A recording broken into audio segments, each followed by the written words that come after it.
Shoutouts everyone! Ayan, nag-umpisa na naman ang aking second year level sa aking pagluluto ng baon ng aking anak. So every morning, ayan ang ginagawa ko. Pero same plan, same processing lang yan. Ay walang magagawa. So ayan. So start nung Wednesday, ayan, Wednesday, Thursday, Friday lang ang obento kasi Lunes, Martes, half day lang sila. So, 3 araw lang yan. Wednesday, Thursday, Friday. So, next week, Zuto na yan. Yan, linggo-linggo, araw-araw yan. So, ayan ang aking everyday, araw-araw sa umaga na ginagawa. Baon ng aking only one.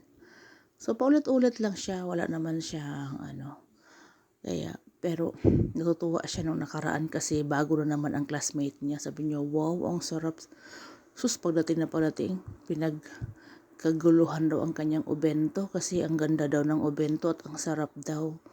Ngayon, sa next week, may kakukan siya, mag-change bento sila.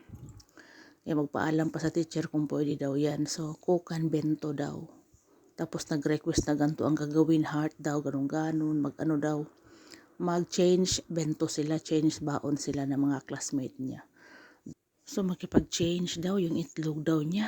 Sarap daw tignan. Kaya yun daw ang mga request karamihan. Ubuti na lang itlog ang gusto. Sus maresip. O, diba?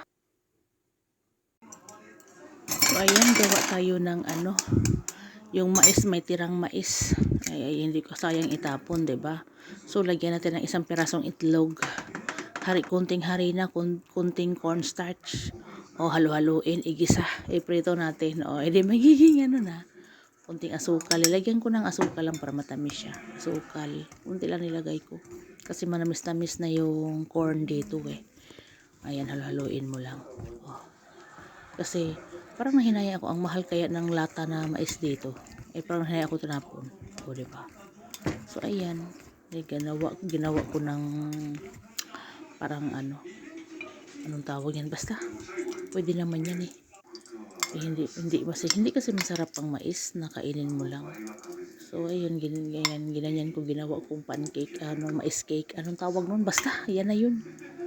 Konti lang yung harina dyan, tig half na kutsara, half din ang cornstarch. So ayan, diba, tignan nyo na lang yan, ganun lang yan.